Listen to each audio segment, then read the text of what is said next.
বাণিজ্য এবং বেসামরিক বিমান ও পর্যটন উপদেষ্টার তথ্য অনুযায়ী তৈরি পোশাক, চামড়াজাত ও পাটজাত সহ বছরে ১ লাখ কোটি টাকার পণ্য যুক্তরাষ্ট্রে রপ্তানি করে বাংলাদেশ। বিপরীতে ২০,০০০ কোটি টাকার মার্কিন পণ্য দেশে আসে।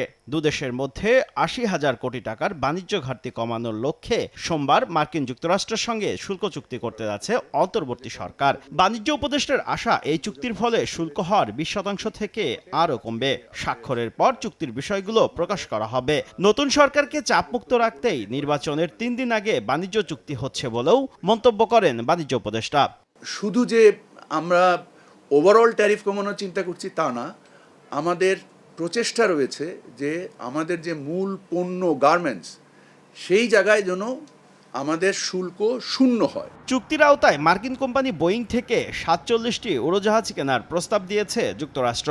তবে বাণিজ্য উপদেষ্টা জানান ৩০ থেকে ৩৫,০০০ কোটি টাকায় ২৫টি উড়োজাহাজ কেনা হচ্ছে, যার মধ্যে ২০৩৫ সাল নাগাদ ১৪টি সরবরাহ করা হতে পারে। ওনারা নিদেন পক্ষে ৪৭টা প্লেনের কথা বলেছেন। আমরা যে চুক্তি বোয়িংয়ের সাথে করতে যাচ্ছি এটা ২০৩৫ সাল নাগাদ মাত্র ১৪টা প্লেন নিয়ে কথা বলছি। এবারের হজ মৌসুমে সৌদি আরবে হজ যাত্রী রেখে ফিরতি ফ্লাইটে সাধারণ যাত্রী পরিবহন করবে বিমান। ২০,০০০ টাকায় টিকিট কেটে সৌদি আরব থেকে দেশে ফেরা যাবে। এতে ১২০ কোটি টাকা বাড়তি আয় হবে বলে জানান উপদেষ্টা। ২০,০০০ টাকায় একমুখী টিকিট বিক্রি করছি, এর বিনিময়ে বিমান অতিরিক্ত ১২০ কোটি টাকার মুনাফা করবে। এ সময় উপদেষ্টা হিসেবে সরকারি গাড়ি বাড়ি কোনো কিছুই নেননি দাবি করে বাণিজ্য উপদেষ্টা বলেন, দায়িত্ব ছাড়ার আগেই নিজের সম্পদের বিবরণী জমা দিবেন। আইন মেনেই বিমানের পরিচালনা পর্ষদের চেয়ারম্যান হওয়ার দাবিও তার। সকলেই অংশগ্রহণ করবেন। শুভ খান, সময় সংবাদ, ঢাকা।